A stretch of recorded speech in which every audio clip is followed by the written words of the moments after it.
जय हिंद फ्रेंड्स, चलिए शुरू करते हैं आज का द हिंदू एडिटोरियल एनालिसिस। आपको बता दें फ्रेंड्स, यहाँ पे सारी चीज़ें द हिंदू की डिटेलिंग देता हूँ, साथ में बैकग्राउंड डिटेलिंग भी देता हूँ। बैकग्राउंड डिटेलिंग इसलिए आवश्यक हो जाती है क्योंकि क्वेश्चंस उसी बैकग्राउंड से ही आपके एग्जाम्स में आने हैं, तो इसलिए बैकग्राउंड डिटेलिंग बहुत इंपॉर्टेंट हो जाता है। फ्रेंड्स, अगर आप इस चैनल पे नए हैं तो यहाँ चैनल पे सब्सक्राइब कर सकते हैं। यहाँ पे आपके एग्जामिनेशन के पर्सपेक्टिव से काफ़ी वीडियोज अपलोड होते हैं, साथ ही साथ करंट अफेयर का द हिंदू पर्सपेक्टिव यहाँ पे दिया जाता है। चलिए आगे बढ़ते हैं द हिंदू की तरफ। तो फ्रंट पेज पे जो न्यूज़ निकल के आया है वो arm force special protection act के अंतर्गत का न्यूज चल रहा है। इसकी हम बैकग्राउंड डिटेलिंग देखेंगे क्योंकि काफ़ी इंपॉर्टेंट हो जाता है ये बैकग्राउंड डिटेलिंग। यहाँ पे क्या हुआ है, मणिपुर आपके नॉर्थ ईस्ट का एक राज्य है, उस राज्य में एक डिस्टर्ब एरिया को अनाउंस किया गया है। टोटल 6 जिले हैं, उस 6 जिलों में यहाँ पे लगा दी गई है कि ये डिस्टर्ब एरिया है, यहाँ पे अप्सा लगाया जाता है। अब अप्सा लगाया जाता है कि वहाँ पे अप्सा की डिटेलिंग यहाँ पे हमें जानने की जरूरत है, जो इस स्लाइड में आपको मैं देने वाला हूँ। Arm force special power act की शुरुआत 1958 में होती है। बात ये चलती है कि नॉर्थ ईस्ट में कुछ इंसर्जेंसी होती है, वहाँ पे मिलिटेंसी थोड़ी सी हो जाती है, तो इस प्रकार के एक्ट लगा दिए जाते हैं। बात शुरुआत में नागालैंड से निकल के आती थी। उसके बाद से जब इस एक्ट का निर्माण होता है पार्लियामेंट के द्वारा, तो स्पेशल पावर दी जाती है इन फोर्सों को। आर्मी का मतलब मिलिट्री, जो भी मिलिट्री वहां तैनात होगी उनको पावर दी जाती है किस प्रकार से लॉ एंड ऑर्डर आपको मेंटेन करना है आपको डिस्टर्ब एरिया में। 11 सितंबर 1958 की उसकी शुरुआत करी जाती है arm force special power act की। और आज की परिस्थिति में अगर देखा जाए तो 4 ही राज्य हैं जो इससे गुजर रहे हैं। कुछ आसाम के जिले हैं, नागालैंड और मणिपुर के, उसके बाद अरुणाचल प्रदेश के कुछ जिले हैं, चांगला, नोंगडीप और तिरप। ये जिले और ये राज्य ही, इन्हीं में ही बस arm force special power act लागू है। बाकी राज्यों में से त्रिपुरा हो गई और आपका मेघालय हो गया, इनसे हटा लिया गया है, ये याद रखिएगा। 1972 में जरूरत पड़ने पे इस पे अमेंडमेंट होता है। अमेंडमेंट क्या होता है कि भैया कौन सा एरिया निर्णय करेगा और कौन करेगा कि इस राज्य के कोने में इन जिलों में दिक्कतें हैं और आप डिस्टर्ब एरिया घोषित करके आप arm force special power act लगा रहे हैं। क्या उसका ग्राउंड होगा? तो यहाँ पे ग्राउंड तय करेंगी सेंट्रल गवर्नमेंट और स्टेट गवर्नमेंट के साथ मिलके ये तय करेंगी कि इसको डिस्टर्ब एरिया घोषित किया जाए। तो इसका सेंट्रल और स्टेट दोनों का रोल हो जाता है। तो 72 में ये चीजें लाई गई थी। अब चलते हैं यहाँ पे कि न्यूज में क्यों है। तो कुछ arm force special power act के तहत यहाँ पे कुछ लोगों की मृत्यु हुई है, जिसके कारण यहाँ पे मृत्यु के बाद क्या हुआ है, उनकी जो परिस्थिति थी, उस राज्य के जिलों की जो परिस्थिति थी, वहां पे बहुत ज्यादा मात्रा में अगर बात करें तो राइट्स हुए हैं, दंगे फसाद, जिसके कारण इन जिलों में क्या लगाया गया है, इन जिलों में लगा दिया गया है आपका arm force special power act. देखते हैं, मुझे तो नहीं लगता ये arm force special power act इतना ज्यादा कुछ प्रभाव अभी तक रखा होता तो बहुत कुछ हो गया होता, लेकिन हाँ ये रेसिस्ट जरूर करेगा। अब यहाँ पे कुछ बच्चों को और औरतों को एबडक्ट कर लिया गया है। एबडक्ट क्या करने के बाद से यहाँ पे उनको डिमांड रखा जा रहा है कि उनको छोड़ दिया जाए। और एबडक्ट का क्या मतलब होता है कि उनको किडनैप किया गया। अब देखते हैं वो किस प्रकार से इश्यू निकल के आती है। मणिपुर की ये पूरी की पूरी कहानी है। एक्सपोर्ट और इंपोर्ट का कुछ न्यूज है। भारत का जो एक्सपोर्ट है वो 1% बढ़ गया है थोड़ा सा, और जो इंपोर्ट है, भारत इंपोर्ट करता था, वो 3.9 ऑलमोस्ट 4% बढ़ गया है। तो ये पूरी डिटेलिंग है जो अभी चल रही है। आशा करते हैं आपको बैकग्राउंड डिटेलिंग पसंद आया होगा। फ्रेंड्स, अगर पसंद आया है तो वीडियो को आप फेसबुक पे जरूर से शेयर करें। इससे क्या होगा कि ये ज्यादा से ज्यादा लोगों तक ये वीडियोज पहुंच पाएगा। चलिए आगे बढ़ते हैं नए न्यूज की तरफ। तो आप सभी लोग जान ही रहे होंगे, इलाहाबाद भारत के उत्तर प्रदेश राज्य में एक शहर है। इस इलाहाबाद में यूपी पीसीएस के एग्जाम देने वाले बच्चे बहुत ही भारी मात्रा में प्रोटेस्ट कर रहे हैं। कारण क्या है कि प्रोटेस्ट हो रहा है? तो 2 कारण है। पहला, यूपी पीसीएस का जो पेपर हो रहा है वो 2 शिफ्ट में कर दिया गया, पहला शिफ्ट दूसरा शिफ्ट। दूसरा ये है कि यहाँ पे नॉर्मलाइजेशन का प्लान भी लेके आया गया है। इस नॉर्मलाइजेशन प्लान को हटाने के लिए बच्चे प्रोटेस्ट कर रहे हैं। तो यहाँ पे सरकार ये कह रही है कि यूपीपीसीएस का पेपर चलिए हम करा देंगे 1 शिफ्ट में, लेकिन जो नॉर्मलाइजेशन वाला प्लान है आरओ एआरओ के लेके, वो कह रहा है कि उस पर हम कमेटी बैठाएंगे, कमेटी में कुछ मेंबर होंगे, वो मेंबर अपना डिसीजन तय करेंगे, फिर हम उस पर कुछ विचार विमर्श करेंगे। बच्चे अभी भी लगे हुए हैं इसी कारण से, देखते हैं क्या चीजें निकल के आती है। अब यहाँ पे कुछ बच्चों की दिक्कतों को समझ लिया जाए। देखिए, अगर स्टूडेंट कोई एग्जाम्स की तैयारी कर रहा है तो उसकी लाइफ में बहुत ज्यादा स्ट्रगल होता है। वो कोई ऐसे नहीं, और ज्यादातर बच्चे वही आते हैं इस नौकरी में जो मीडियम फैमिली से, लोअर मीडियम फैमिली से बिलोंग करते हैं। अब उन बच्चों की ऐसी परिस्थिति होती नहीं है कि वो इलाहाबाद जा करके प्रोटेस्ट में भाग ले पाए, क्योंकि पहले तो मॉनेटरी प्रॉब्लम हो जाती है, फाइनेंशियल प्रॉब्लम हो जाती है, दूसरी ऐसी प्रॉब्लम हो जाती है कि वो पढ़ाई करें, अपना स्टडी करें या आके प्रोटेस्ट करें, ये भी एक प्रॉब्लम हो जाती है। लेकिन सरकार जब इस प्रकार की कोई ऑप्शन छोड़ता नहीं है, तभी ये व्यक्ति, ये स्टूडेंट जाकर के इस प्रकार के एक्शन को लेने के लिए मजबूर हो जाता है।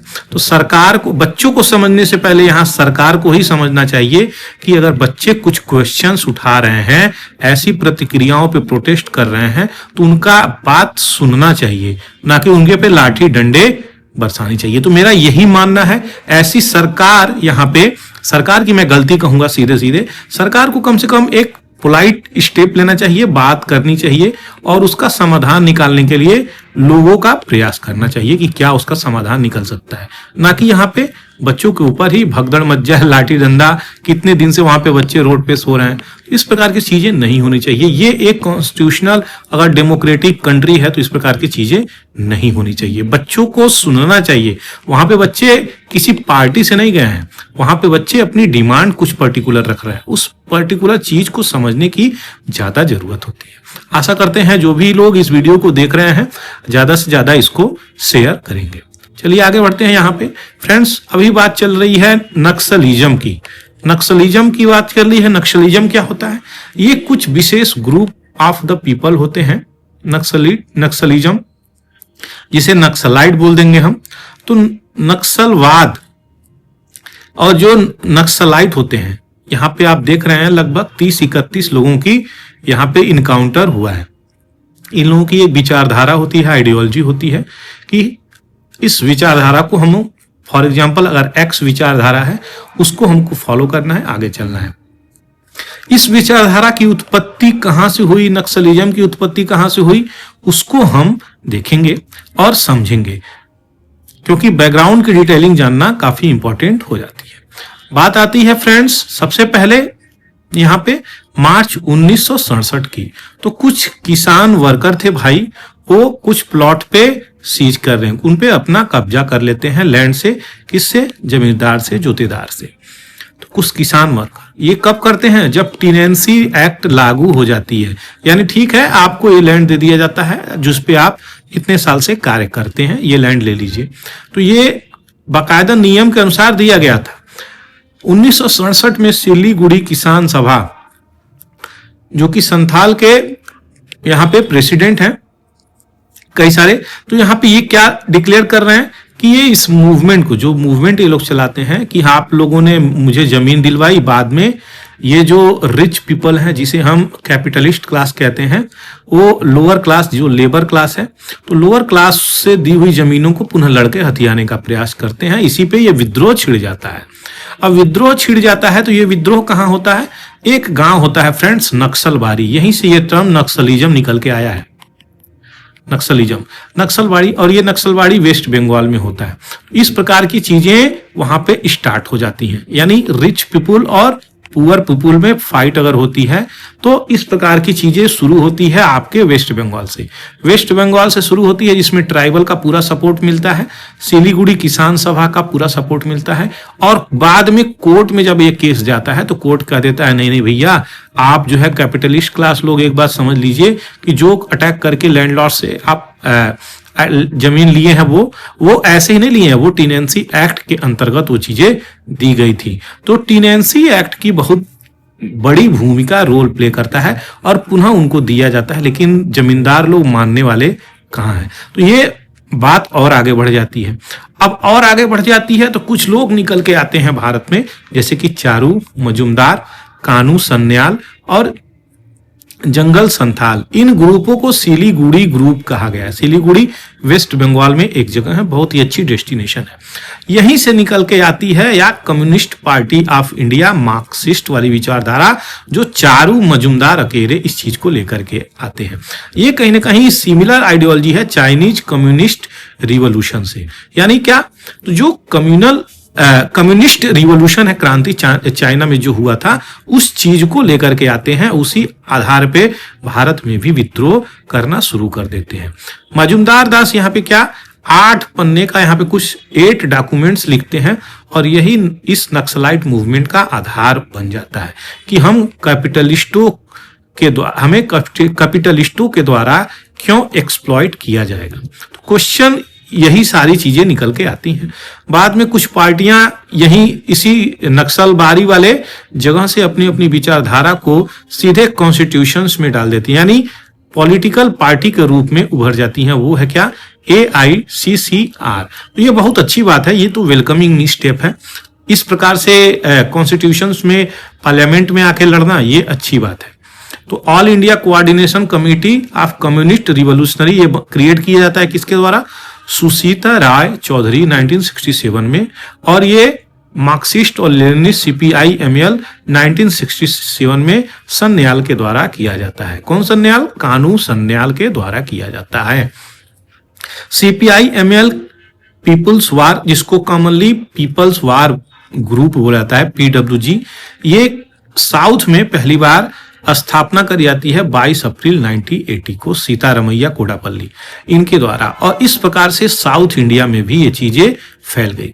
वेस्ट बंगाल से लेके साउथ तक का ये सफर तय करता है। क्यों, क्योंकि यहाँ पे एक्सप्लॉइटेशन वाली बात बहुत तीव्र गति से ऊपर जा रही है। अब ये आखिर में ये लोग क्यों अपना इस तरीके से नक्सलिज्म की डिमांड रखें, तो कारण ये है, मान लीजिए एक पीस ऑफ लैंड है, इस लैंड में इनका बहुत सारा जुड़ा होता है, यहीं पे ये खाते हैं, जंगल से ही ये सारी अपनी आवश्यकताओं की पूर्ति करते हैं। अब इनका लैंड ही कोई अगर ले ले तो ये इश्यू निकल के आएगी ही आएगी।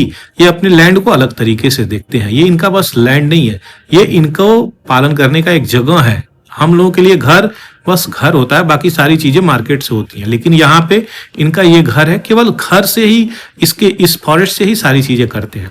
अब फॉरेस्ट को हथियाने के लिए बहुत सारी ऐसी फैक्ट्रीज आई, बहुत सारी ऐसी कंपनी भी आई, और ब्रिटिश साम्राज्य भी कहीं ना कहीं इसके लिए थोड़ा सा जिम्मेदार है। अगर पास्ट में जाके हम देखेंगे तो मिलेगा, ब्रिटिशों ने जंगलों का दोहन किया, एक्सप्लॉइटेशन किया, और एक्सप्लॉइटेशन करते वक्त उनके मन में जो विचारधाराएं भरी गई एक्सप्लॉइटेशन के चलते, तो ये चीजें निकल के आई हैं भारत में। उसी चीज को यहाँ पे नक्सलिज्म अपनी क्या आइडियोलॉजी बना के लेके गए कि हमें लड़के अपना अधिकार लेना है, जो बहुत हद तक गलत नहीं है, लेकिन बहुत हद तक सही भी नहीं है। दोनों पहलू को यहाँ पे मैं रखूंगा। अब गलत किस हद तक है, सही किस हद तक है, ये हम यहीं पे समझेंगे। भाई ये यहीं पे रह रहे हैं, इनको आप हटाएंगे, इनके यहाँ से रिसोर्स को आप यूटिलाइज करेंगे, एक्सप्लॉइट करेंगे, तो इनका क्या होगा। अब ये गलत कैसे हैं, तो गलत इसलिए है क्योंकि हथियार उठा लिए हैं ये। अब हथियार उठाएंगे ही भाई, अपनी उनकी रक्षा करना है तो हथियार उठाएंगे ही, ये भी वैलिड पॉइंट है। लेकिन गलत क्यों है, तो वो पुलिस पे, एडमिनिस्ट्रेशन पे इस तरीके से अटैक नहीं कर सकते। उनके लिए क्या होगा, उनके लिए जिस प्रकार से ये CPI-ML ये वाली जो पार्टी थी नक्सलिज्म से ही निकल के आई है और पार्लियामेंट में आज बैठी हुई है, तो ये इनकी भी एक विचारधारा है। तो विचारधारा की लड़ाई होनी चाहिए, न कि गन और फाइट की लड़ाई होनी चाहिए। तो ये पूरी डिटेलिंग थी, आशा करते हैं ये चीजें समझ में आई होगी। तो यहाँ पे फाइट में छत्तीसगढ़ में दंतेवाड़ा जैसे जगह में बहुत सारे लोगों की, कई 2010 में बस पे अटैक हुआ था, माइंस बिछा देते हैं रोड पे, तो वहां पे अटैक हुआ था। और सबसे बड़ी बात, ये जितनी आप सवे देख रहे हैं, इनकाउंटर हुआ है जितने लोगों का, ये सारे लोग भारतीय ही हैं, कोई दूसरे कंट्री के नहीं है फ्रेंड्स। एक पिक्चर आई थी, इसमें यही सारी चीजें कही गई है पुलिस के द्वारा कि इससे भी बड़ा हम करने का सोच रहे हैं। छत्तीसगढ़ का दंतेवाड़ा तो अभी एक छोटा सा चीजें हैं। पुलिस की अगर बात करें तो आर्मी और पुलिस दोनों मिलके यहाँ पे कोऑपरेशन करना पड़ेगा। किससे? रीजनल पीपुल से। रीजनल पीपुल यानी वहां के लोगों से। वहां की एक लेडी है जीरा उसेंदी, ये गवाड़ी विलेज की हैं छत्तीसगढ़ में। इनका कहना है, मैंने बचपन से यही सुना है कि जो पुलिस फोर्स आती है वो हमारी चीजों को हमसे छीनती है, लैंड हो गए चाहे कुछ भी प्रोसेस हो गए वो हमसे छीनती है, इसीलिए इन सब चीजों को हम पुलिस से कोऑपरेट नहीं करते हैं। अब वहां पे जो नक्सलाइट है फ्रेंड्स, नक्सलाइट की अगर हम बात करें तो हमें क्या मिलता है? नक्सलाइट लोग आते हैं और वहां पे कहते हैं कि अगर आप सूचना कोई भी पुलिस को दी तो आपको भी हम खतरे, मतलब उनसे भी खतरा होता है। तो इस प्रकार की चीजें ये लोग बचपन से सुनते हुए आ रहे हैं, तो कैसे कोऑपरेट करेंगे? तो दोनों तरफ से इनको भी प्रॉब्लम होती है। भारतीय जनता पार्टी जब वहां पे चुन के आई छत्तीसगढ़ में, उसके बाद से बहुत सारे इनकाउंटर हुए हैं। तो भाई साहब, जिनका भी आप इनकाउंटर कर रहे हैं, भले वो नक्सलाइट हो लेकिन है वो इंडिया के ही। तो ये चीज एक सोचने वाली बात है। और नक्सलिज्म की बात करी जा रही है 2026 तक, ये बोला गया है अमित शाह जी के द्वारा 2026 तक भारत से नक्सलिज्म खत्म कर देंगे। तो देखते हैं किस प्रकार से 2026 तक भारत से नक्सलिज्म खत्म हो रही है कि नहीं हो रही है। वो तो 2026 जब आएगा तभी बात चालू होगी। अब ये यहीं तक चीजें नहीं रुक रही हैं फ्रेंड्स। अब यहाँ पे मान के चलिए ये फॉरेस्ट के अंदर की बात है। अब फॉरेस्ट के अंदर जाकर के हमें रोड की फैसिलिटी नहीं दी, हमने एजुकेशन की फैसिलिटी नहीं दी, हेल्थ की फैसिलिटी नहीं दी और पब्लिक फैसिलिटी नहीं दी, तो हम अंदर तो कुछ जा नहीं पाए। क्यों? क्योंकि यहाँ पे मॉइस्ट लोग या फिर नक्सलाइट लोग बैठे हैं। अब मॉइस्ट वर्ड आया यहाँ पे तो कोई बहुत ज्यादा अंतर नहीं है। चाइना में माओ जेडांग एक लीडर थे, उनका ये आइडियोलॉजी ही मॉइस्टवाद हो जाता है, माओवाद जिसको हिंदी में बोलते हैं। तो नक्सलाइट भी उसी चीज को कह रहा है यहाँ पे कि हम अपनी चीजें आपको नहीं देंगे। और चारू मजुमदार इसी चीज को लेके उठे थे, इनके लीडर बने थे। वेस्ट बंगाल में उनको अरेस्ट किया गया था और अरेस्ट करने के बाद उनकी पुलिस कस्टडी में ही मौत हो गई थी चारू मजुमदार की। तब ये तीव्र गति से 80s में और फैला साउथ तक, साउथ इंडिया में ये सब चीजें पहुंची। ये यहाँ पे डेवलपमेंट की बात करनी पड़ेगी, हमें नीड्स और हेल्थ की बात करनी पड़ेगी उनकी। इन सब चीजों को हमको लेकर के चलना पड़ेगा। एंशियंट अगर बात करें तो एक पॉन्स talks about year long strategy, हमें बहुत ही पुरानी तरीके से कार्य करना पड़ेगा। दंतेवाड़ा कोई आज का ये बहुत एक्टिव प्लेस नहीं है। दंतेवाड़ा में बहुत सारे ब्लास्ट हुए हैं, बहुत सारे लोगों की डेथ भी हुई है। यहाँ के ऑफिसर्स क्या कह रहे हैं? चक्रव्यूह जैसा कुछ माहौल है। चक्रव्यूह एक फिल्म है फ्रेंड्स, ये नक्सलाइट के ऊपर आया है। अगर आप लोग देखे होंगे तो पता है, बहुत अच्छे तरीके से इसमें दिखाया गया है कि किस प्रकार से लोग नक्सलाइट हो जाते हैं और किस प्रकार से नक्सलाइट का क्या ऑपरेशन होता है। तो ये कहीं ना कहीं आर्मी और पुलिस भी इसके लिए थोड़ा बहुत जिम्मेदार है, ये बात जानिएगा। क्योंकि अल्टीमेटली पुलिस भी उसी रीजन की है, आर्मी भी अपने भारत की है और नक्सलाइट भी अपने इंडिया के ही लोग हैं जो डिमांड रखते हैं। तो ये एक बहुत बड़े बड़े ऑपरेशन करके इनको खत्म करना, ये टारगेट नहीं होना चाहिए किसी डेमोक्रेटिक कंट्री की, बल्कि इनसे कुछ बातें करना चाहिए और इनसे आग्रह करना चाहिए ये सही मायने में कि हम आप लोग पॉलिटिकली अपना पार्टी बना करके आप पार्लियामेंट तक आइए, कौन आपको रोक रहा है, लेकिन गन उठाना समाधान नहीं है। डाउट्स और डिफरेंसेस की बात करी जाए तो ये लैंडलॉर्ड्स और जो पीजेंट्स ग्रुप है उन्हीं से चीजें शुरू होती हैं। ये वेस्ट बंगाल से शुरू होकर पूरी कहानी आपको मैं बताया। कुछ अभी अगर बात करी जाए तो दंतेवाड़ा में सोशल एक्टिविस्ट हैं बेला भाटिया, ये बहुत अच्छे व्यक्ति हैं। इनका ये मानना है कि जो भी इनकाउंटर हुआ है उसमें कुछ इनोसेंट भी ह्यूमन बीइंग है, उनके लिए इन्होंने आवाज उठाई और FIR भी दर्ज कराया। तो आशा करते हैं जो भी बैकग्राउंड डिटेलिंग दिया हूं मैं इसको लेके वो आपको समझ में आई होगी। अब जल्दी से देखते हैं कि किन राज्यों में इनकी कहानी है। 2007 से लेकर 2018 तक का अगर सफर तय करें तो यहां से शुरू होती है और ऐसे फैलती हुई चली जाती है। आज हालत ये है कि आपका केरला तक पूरा फैला हुआ है। अब ये देखिए, ये नक्सलिज्म की बात कर रहे हैं। अब पार्टी के रूप में जो डेवलपमेंट हो गई मार्क्सिस्ट वाली, वो तो सही है, उसमें कोई बात नहीं है।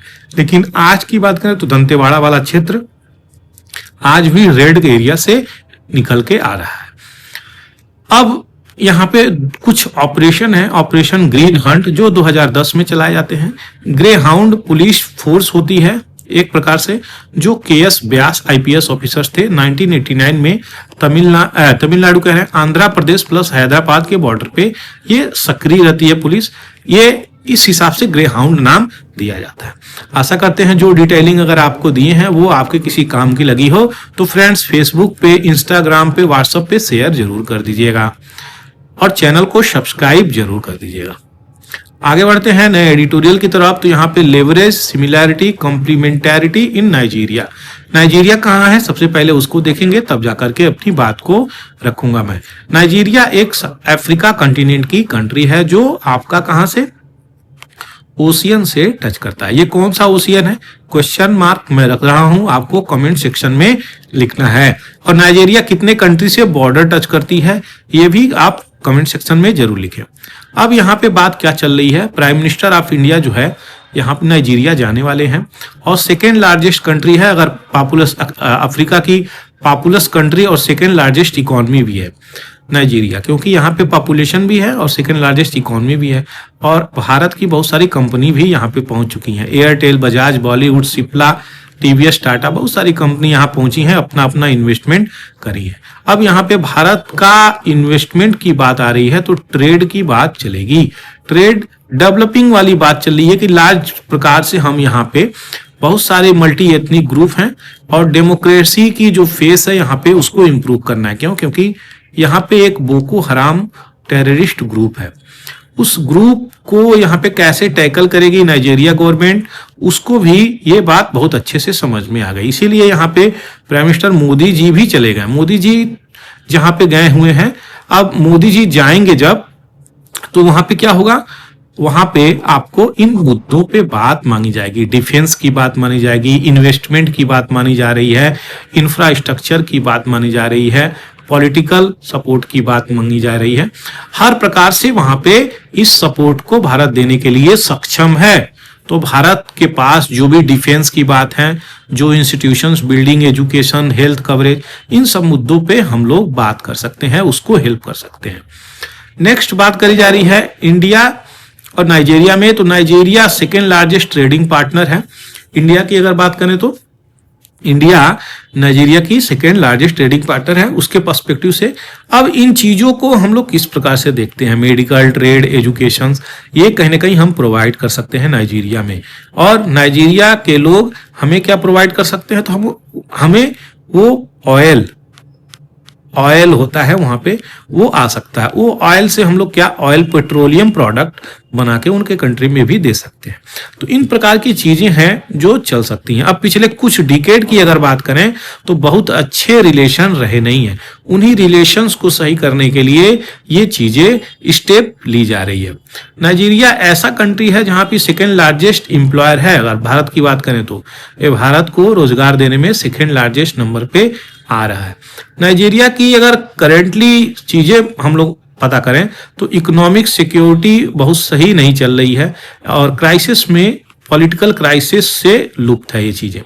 वहां के प्रेसिडेंट बोला तिनुबू का कहना है कि हमें क्या चाहिए, हमें एक पॉलिटिकल विल चाहिए, करेज चाहिए जो इन सब चीजों से लड़ सके, जिसके कारण उन्होंने बहुत कठोर निर्णय लिए हैं। क्या, उन्होंने सबसे पहले जो पेट्रोलियम पे क्या था, जो सब्सिडी थी वो $10 बिलियन की, उसको उन्होंने खत्म कर दिया। उसके बाद उन्होंने फ्री किया नेशनल करेंसी से और नायरा ऑफ कंट्रोल। तो नायरा वहां की करेंसी है जो leading to a step depreciation, 32% के आसपास जो इन्फ्लेशन हुआ था उसको उन्होंने भी सही किया। बहुत सारे बैंक के, सेंट्रल बैंक के गवर्नर को हटाया और मिलिट्री बेस को चेंज किया। इस प्रकार से उनका कहीं ना कहीं डिसअफेक्शन भी हुआ है, लोग उनको सही मान नहीं रहे। तो देखिए ये पूरा का पूरा जो भी स्टेप लिए ये नेशन के लिए उन्होंने लिया है, राष्ट्र के लिए उन्होंने लिया है, सेल्फ मेजर लिया है उन्होंने। इस एक्शन को वहां पे कहीं ना कहीं सराहना चाहिए, क्योंकि अगर कोई एक व्यक्ति है नेशन को पहले प्रायोरिटी दे रही है तो सही मायने में अगर बात करें वहां के लोगों को भी प्रायोरिटी मिलनी चाहिए, उनके रिक्वायरमेंट देखनी चाहिए कि उस काबिल हैं भी क्या नहीं। तो ये भी एक इम्पोर्टेंट एस्पेक्ट है। इंडिया किन किन क्षेत्रों में वहाँ मदद कर सकता है, तो पहले ही बताया, इंफ्रास्ट्रक्चर ग्रोथ पोटेंशियल बहुत ज़्यादा है और बहुत ज़्यादा उम्मीदें भी रखी गई हैं कि मोदी आएंगे तो कुछ ज़रूर यहाँ पे हेल्प होगी। सिक्योरिटी की बात कर सकते हैं, इकोनॉमी की बात कर सकते हैं। कुछ वहाँ पे ग्रुप हैं जो बॉर्डर टच कर रहे हैं यहाँ से, तो ये पायरेट्स जो लुटेरे होते हैं समुद्री, बोको हराम और गल्फ ऑफ गिनिया, यहाँ पे पायरेसी होती है। भारत इस प्रकार से इन चीजों को देख सकता है और टैकल भी कर सकता है। नाइजीरिया के पास पेट्रोलियम प्रोडक्ट और फूड स्टॉक, इन सब चीजों की जरूरत है, जैसे कि rice, wheat, milk powder, consumer, दवाई, कंप्रेस नेचुरल गैस और कपड़ा लत्ता, ऐसे छोटे बड़े चीजों की हम वो सब चीजें प्रोवाइड कर सकते हैं। ये बड़ी अच्छे से हम लोग जानते हैं। IT technology enable services, banking, financial, insurance, health care, scaling और एजुकेशन जैसी चीजें भी हम प्रोवाइड कर सकते हैं। तो हमें क्या करने की जरूरत है, हमें बायलेटरल टाई अच्छे से लेके चलने की जरूरत है। अगर हम बायलेटरल टाई को अच्छे से नहीं चलेंगे तो ये चीजें कहीं ना कहीं खराब होती नजर आएगी। बात करी जा रही है बहुत पुरानी, तो 1500 एडी में भारत में आए थे एक व्यक्ति, बाबा घोर। ये बाबा घोर आपके इसी कंट्री के थे और रतनपुर गुजरात में पड़ता है, वहां पर ये थे। इनको साधु के नाम से जाना जाता है। एक ट्राइब है फ्रेंड्स, सिड्डी ट्राइब, ये गुजरात में पाई जाती है। ये नाइजीरियन लोग थे, तो साउथ अफ्रीका के लोग थे ये लोग, और सिड्डी ट्राइब के नाम से जाना जाते हैं, जो यहाँ पे बसे हुए हैं। आज भी ये ट्राइब गुजरात में रहती है। यूपीएससी इससे क्वेश्चन बना चुकी है, याद रखिएगा। तो हम कहीं ना कहीं बहुत अपनी पुरानी चीजों को कनेक्ट कर सकते हैं, और कल्चरल टाई अप कुछ है अगर, तो उसको भी लेके आगे बढ़ सकते हैं। और ट्रेड में, सिक्योरिटी में, डिफेंस में, आईटी में, बैंकिंग में, हर फील्ड में हम इससे बायलेटरल टाई करने की जरूरत है। तो एक देखते हैं आगे पहुंच के क्या आउटकम निकलता है, और जो आउटकम निकलेगा वो भी आपको डिटेलिंग दूंगा। तो फ्रेंड्स, अगर डिटेलिंग अच्छा लगा हो तो चैनल को सब्सक्राइब जरूर कर लीजिएगा, और अपने सोशल मीडिया नेटवर्क पे, फेसबुक जैसे आप शेयर कर सकते हैं। यहाँ पे एक दीघा घाट है पटना में। दीघा घाट पे यहाँ पे छठ हुआ है, बहुत सारे लोगों की भीड़ है। ये गंगा नदी के किनारे दीघा घाट है। ये छठ जो है बिहार, झारखंड, उत्तर प्रदेश, आज के डेट में तो अमेरिका, यूएसए, लंदन जैसी जगहों पे भी ये छठ मनाया जाता है। इतना ज्यादा ये जनसंख्या है इसमें। फ्रेंड्स, अगर बात करें तो ये छठ कोई आम छठ नहीं है। माता सीता भी इस व्रत को रहती थी, और यहाँ पे मैं ये भी कहना चाहूंगा, बहुत प्राचीन व्रत होने के बाद भी ये कोई इसमें त्रुटि नहीं आई है। आज भी सारे लोग प्रकृति की ही पूजा करते हैं। नदियां हो गई, सूर्य देव हो गए, सारे फल मून हो गए, तो सारी चीजें नेचुरल यहाँ पे जाती हैं। कोई चीजें आर्टिफिशियल या नॉन बायोडिग्रेडेबल नहीं जाती। तो हम उन्हीं चीज की, प्रकृति की पूजा करते हैं, जो सबसे अच्छी बात है। नेक्स्ट, रेजिंग इम्प्यूनिटी, एक आर्टिकल निकला है, सुप्रीम कोर्ट का इंटरवेंशन हुआ है। हम सभी लोग जानते हैं कि जो भी घर तोड़ रहे थे, डेमोलिशन हो रहे थे, किससे, बुलडोजर से, तो बुलडोजर वाला कल्चर को समाप्त कर दिया। कौन, तो यहाँ पे बेंच बैठी थी बीआर गवई की और विश्वनाथन की। इन्होंने अपना डिटेल दिया। क्या बोले ये लोग, ये पहली बात तो हम ये पूरी डिटेलिंग कल वाले वीडियो में लिए थे, इसीलिए इसको शॉर्टकट में बताऊंगा। तो 15 दिन का नोटिस दीदी, अगर कोई भी XYZ गिराना हो घर तो या दुकान, तो आपको कोई भी घर गिराना हो 15 दिन पहले नोटिस, और एक डिजिटल पोर्टल बनाइए, वेबसाइट।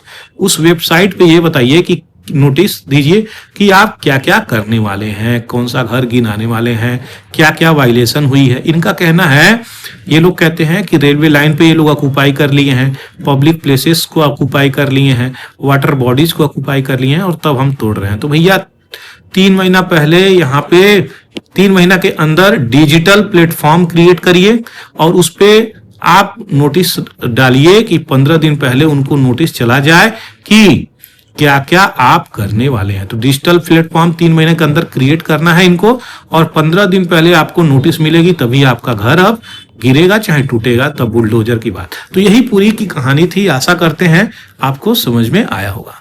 आगे बढ़ते हैं। यहाँ पे SDS वीजा बात करी जा रही है कनाडा की। कनाडा एक ऐसी कंट्री है जो इंडिया के साथ आज अपनी डिप्लोमेटिक रिलेशन भी खत्म कर चुकी है फ्रेंड्स। तो डिप्लोमेटिक रिलेशन खत्म होने से क्या क्या इशू निकल के आ सकती है, हर एस्पेक्ट में इशू निकल के आ सकती है, चाहे वो हेल्थ का हो, चाहे वो स्टूडेंट का हो, चाहे माइग्रेशन का हो, चाहे ट्रेड का हो, चाहे जियो पॉलिटिक्स का हो, चाहे डिफेंस का हो। हम हर प्रकार से इन मुद्दों पे अब बात करने वाले हैं। अब बात करेंगे यहाँ पे इश्यू निकल के आ रही है आर्टिकल की स्टूडेंट के पर्सपेक्टिव से। एसडीएस वीजा क्या है? तो एक प्रकार से स्टूडेंट डायरेक्ट स्ट्रीम वीजा है। जल्दी से इसको अप्लाई करने पे जल्दी से अप्रूव हो जाता था, और कनाडा ही एक ऐसी कंट्री है जहां पे भारत के लोग जाकर के शिक्षा लेते हैं और वहां पे ज्यादा से ज्यादा मात्रा में इजीली वो चीजें एक्सेप्टेबल हो जाती थी। तो प्रति साल ऑलमोस्ट 2 से 4 लाख लोग चले जाते थे। अब ये वीजा बंद करने के प्लान में है, बंद कर चुका है। तो ये वीजा क्या होता था? फास्टर सर्विस देती थी, कम फीस लगते थे और जल्दी से एक्सेप्टेबल हो जाता था। अब जो है इसका पथ परमानेंट रेसिडेंसी के लिए काफी कठिन कर दिया गया है, डिसकंटिन्यू कर दिया गया है।